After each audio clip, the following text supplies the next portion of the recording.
بسم اللہ الرحمن الرحیم. ناظرین السلام علیکم. میں سید حسن الدین ربانی علی بیت کی طرف سے آج مولانا سید حضرت عباس زیدی صاحب سے ایک بہت پیچیدہ سوال کرنے آئے ہوں. مولانا صاحب، اخباریت ہے کیا؟ یہ اس کا اصل میننگ کیا ہے؟ اور اس اخباریت بسم اللہ الرحمن الرحیم. سب سے پہلے تو تمام مراجعین اور سامعین کو سلام و عرض ادب. سوال جو آپ کا ہے وہ اصل میں پیچیدہ بنا دیا ہے، پیچیدہ ہے. اخباریت جو ہے وہ دو طریقوں سے آپ اس کو سمجھ سکتے ہیں. اخباریت آج کے زمانے کی اور اخباریت اصل اخباریت. یہ دو الفاظ جو ہیں ان کو الگ الگ طریقوں سے استعمال کیا گیا. جو حقیقی اخباریت ہے، جسے پرانے زمانے میں جیسے علامہ مجلسی کے زمانے کی اخباریت ہو یا شیخ الہدی عاملی کے زمانے کی اخباریت ہو، وہ اخباریت اور آج کی نام نہاد اخباریت میں زمین آسمان کا فرق ہے. اور اس میں آپس میں کوئی بھی جو ہے سملرٹی نہیں پائی جاتی. یعنی کوئی ایک بھی روح ایسا نہیں ہے کہ ان دونوں کا آپس میں ملتا ہے. یہ صرف آج کے زمانے کی جو اخباریت ہے، انہوں نے صرف اخباریت کا نام اپنے اوپر ایک کھول چڑھا رکھا ہے.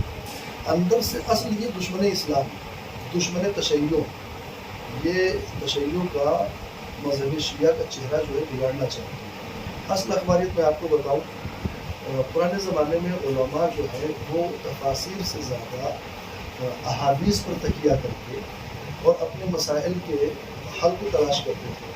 کوئی فتویٰ دینا ہوتا تھا تو بہت زیادہ جو رجوع ہوتا تھا وہ اخبار کی طرف ان کی گرائش زیادہ رہتی تھی، اس لیے ان کو اخباری کہا جاتا تھا. مثلا اب شیخ الہدی عاملی وسائل الشیعہ 10 جلدوں میں ایک احکام کی کتاب انہوں نے مسائل انہوں نے لکھی. ایک فارمولہ بھی ہے اس میں، مسائل بھی ہے. اکثر آپ کو جو ہے اس میں احادیث پیغمبر اور احادیث معصومین ملیں گے.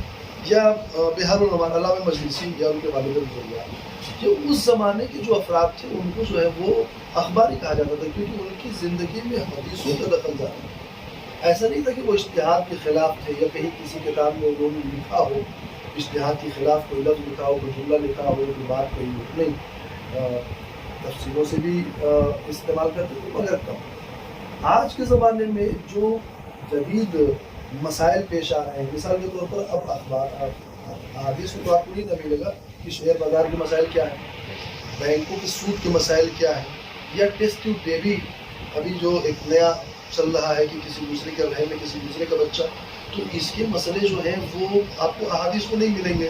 یا دیگر چیزیں اس طریقے سے دنیا میں جو چیزیں جو رونما ہوتی جا رہی ہے، واقع ہوتی جا رہی ہیں، اس سلسلے میں حدیثیں تو موجود نہیں. پھر انسان کہاں سے ان کا اس مسئلے کا حل کہاں سے لے کر کے آئے گا؟ تو ظاہر سی بات ہے کہ اجتہاد کرے گا. کتاب و سنت و عقل و اجماع کو استعمال میں لاتے ہوئے کسی مسئلے کا ایک مرجع تقلید حل نکالتا ہے، جسے فتویٰ کہا جاتا ہے، جسے حل کہا جاتا ہے. تو اس کے لیے ضروری ہے کہ انسان حدیث کی طرف بھی مراجعہ کرے، قرآن کی طرف بھی مراجعہ کرے، قانون کی طرف بھی مراجعہ کرے. آج کے زمانے کی جو تشیع اور شیعت اور یہ جو آج کے زمانے کی اخباریت ہے، یہ صرف اور صرف علماء دشمنی ہے، مراجع کی دشمنی ہے. تو آپ دیکھ لیں ادھر 1-2 سال میں، 2-3 سال میں ان کا زور بہت زیادہ ہے تو پرانا ہے تو کئی سال کا.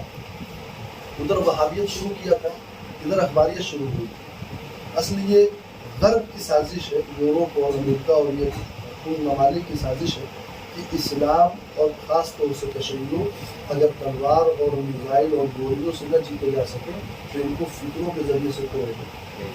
ان کے آپسی اتحاد کو اتنا کمزور کر دو، اتنا پارا پارا کر دو کہ کبھی بھی ایک نہ ہونے پائے. اگر یہ ایک رہیں گے تو پھر بڑی سے بڑی کوئی دشمن کی طاقت ان سے عبور نہیں کر سکتی، ان سے پار نہیں پا سکتی. آپ دیکھ لیں کہ 2 سال پہلے جب داعش کے مقابلے میں آیت اللہ سستانی نے صرف ایک آواز بلند کی، صرف ایک آواز. نتیجہ کیا تھا کہ 20 لاکھ لوگ سڑک پر ایک دن میں اتر آئے تھے اور اس آواز پر لبیک کہنے کے لیے. دشمن اسی طاقت سے گھبراتا ہے، دشمن اسی طاقت سے خوف کھاتا ہے اور وہ چاہتا ہے کہ کسی نہ کسی حوالے سے اس طاقت کو کمزور کر دیا جائے. لہٰذا وہ ان چھوٹی چھوٹی جو ہے وہ حرکتوں کی وجہ سے قوم تشیع کا اختلاف پیدا ہونا چاہتا ہے. ماشاء اللہ جزاک اللہ بہت خوب. تو مولانا انجمنیں جو ہوتی ہیں آج کل کی جماعت اتنی سینہ کرتی ہیں جیسے کہ آپ گرمی اتنی زیادہ ہے کہ انسان برداشت نہیں کر پاتا, تو اس میں وہ اپنی شرٹ وغیرہ اتار دیتا ہے یا ننگی پیٹھ ہو جاتا ہے. تو کیا ننگی پیٹھ ماتم کرنا اخباریت ہے؟ نہیں دیکھیں, ننگی پیٹھ ماتم کرنا اخباریت نہیں, لیکن ننگی پیٹھ ماتم بغیر کپڑے کے ماتم کرنا, یعنی اوپر سے کھلا. دو صورتیں ہیں, ایک یہ ہے کہ نہیں عزا خانے کے اندر کر رہے ہیں کہ جہاں کسی نامحرم کی نگاہ نہیں پڑ رہی ہے, ٹھیک ہے, جہاں کسی نامحرم کی نگاہ نہیں پڑ رہی ہے, اور دل میں ایک یہ نیت ہوتی ہے کہ بھئی امام کے غم میں, یہ جو لی گئی ہے سیرت نا, پرانے زمانے میں جو لوگ ماتم کرتے تھے وہ سیدھا کپڑے پہنتے تھے, تو ماتم کرتے تھے تو وہ کپڑے پڑ جاتے تھے, ٹھیک ہے. گرمی کی شدت اتنی بھی زیادہ نہیں ہے کہ انسان بدن پر ایک ہلکا سا کپڑا بھی نہ رکھ سکے. اگر پوز دینے کی نیت ہو, باڈی دکھانے کی نیت ہو, یا سامنے کسی کو راغب کرنے کی نیت, یہ تو سراسر حرام ہے. اور اگر آپ کو یہ تصور ہو رہا ہے, اگر آپ یہ سمجھ رہے ہیں کہ ہم اس عمل کے ذریعے سے ہم یہ عمل انجام دے رہے ہیں, اور سامنے کوئی حرام میں مبتلا ہو جائے, ہمارے بدن کے اوپر بار بار نگاہ کریں اور اس سے وہ لذت حاصل کریں, تو یہ صحیح حرام, یہ شرعی طور پر حرام ہے. مسئلہ یہ حرام ہے, عقیدت کی کوئی بات نہیں, شرعی طور پر حرام ہے. تو لہٰذا انسان کو جہاں تک ہونا چاہیے کہ مجموع کے درمیان میں اپنے بدن کی نمائش سے کرنا چاہیے. ماشاء اللہ مولانا سامعین کو کچھ پیغام دینا چاہیے؟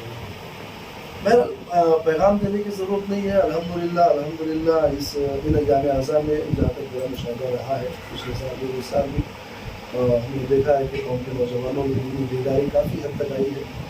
اور بس پروردگار سے یہ دعا کروں گا کہ ہمارے قوم کے بچے جو ہیں وہ اپنے سماج کو حسینی سماج بنائیں, اپنے معاشرے کو حسینی معاشرہ بنائیں, تعلیمات حسینی, اخبار حسینی, کردار حسینی, کردار عاشورائی, کربلا والوں کا کردار اپنے وجود کے اندر لے کر کے ہے. آپ دیکھیں کربلا والوں کا کردار اگر جوان اپنے وجود میں اتارتا ہے کیونکہ وہ معمولی جوان نہیں رہ جاتا. اپنی چھوٹی سی مثال اس کو دیکھیں کہ کیا کوئی تصور کر سکتا تھا 2006 کی جنگ میں اسرائیل کے مقابلے میں حزب اللہ کی چھوٹی سی ٹکڑی جیت جائے گی؟ یعنی جس ملک میں 6 دنوں کے اندر 6 بڑے اسلامی ممالک کو ہرایا تھا, وہ 30 دن حزب اللہ کے جیالوں سے جنگ کرنے کے بعد قدم پیچھے کھینچیں گے. وہ کیوں؟ اس کی ایک وجہ یہ تھی کہ جتنے وہ حزب اللہ ہی نوجوان تھے انہوں نے تعلیمات عاشورائی کو اپنے وجود میں اتارا تھا, اس پر عمل پیرا تھا. زیارت عاشورا کا مستقل تلاوت کرنا, ماتھے پر یا زہرا کی جو ہے وہ پٹی لگانا, پھر اپنے آپ کو جو ہے اسی تعلیمات عاشورا کے آگے اپنے آپ کو وقف کر دینا, اپنے وجود کو وقف کر دینا. یہ وہ طاقت, وہ سبب بنی ہے کہ ان چھوٹی سی ٹکڑی میں اسرائیل جیسے ملک کی فوج کو جو ہے پسپا کر دیا.